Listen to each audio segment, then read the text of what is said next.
कि हमारे सर पर भी इश्क का भूत चढ़ा था। और क्या बताऊं यारो, हमारा भी इश्क से पाला पड़ा था। एक लड़की थी मेरे घर के सामने जो मुझे अच्छी लगने लगती है, और ये उम्र ही कुछ ऐसी थी जो हम दोनों को प्यार करने पर मजबूर कर देती है। उसके साथ बिताए हुए पलों में मुझे जन्नत का एहसास होता था, और उसके घर वालों के चले जाने के बाद मैं उसकी गोद में सर रखकर चैन से सोता था। एक दिन उसके घर वालों को पता चल जाता है, वो हम दोनों को मिलते हुए देख लेते हैं, और अब उसके घर वाले उस पर पाबंदियां करनी शुरू कर देते हैं। अब हम दोनों को एक दूसरे की आदत सी हो जाती है, और मैं तो पहले ही पागल था, अब वो भी मेरे प्यार में पागल सी हो जाती है। अकेला प्यार से ही पेट नहीं भरता, उसके लिए खाना भी पड़ता है, और घर ऐसे ही नहीं चलता, उसके लिए कमाना भी पड़ता है। अब घर वालों की जिम्मेदारी और उसके प्यार का बोझ उठाकर मैं कमाने निकल जाता हूँ। मैं जल्दी ही वापस आऊंगा, मेरा इंतजार करना, ये कहकर मैं बाहर आ जाता हूँ।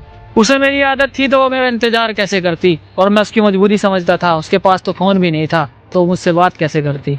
मेरा काम में मन नहीं लगता, अब मैं घर जाने की ठान लेता हूँ, और उसके पास जाकर लिपट लिपट कर रहूंगा। मैं उसके पास जाने की ठान लेता हूँ। घर आते ही छत पर चढ़ जाता हूँ, और वो मुझे नजर आती है। उसके हाव भाव कुछ ठीक नहीं थे, वो मुझे थोड़ी बदली बदली सी नजर आती है। जहाँ कभी मैं हुआ करता था, अब मेरी जगह कोई और आ जाता है, और जो कभी मुझसे प्यार किया करती थी, अब उसे किसी और से प्यार हो जाता है। जिसके साथ दिन रात मुलाकात हुआ करती थी, वो अब मुझे याद तक नहीं करती, और मैं उसके सामने हाथ जोड़ जोड़ कर रोता हूँ, पर वो बेवफा मुझसे बात तक नहीं करती।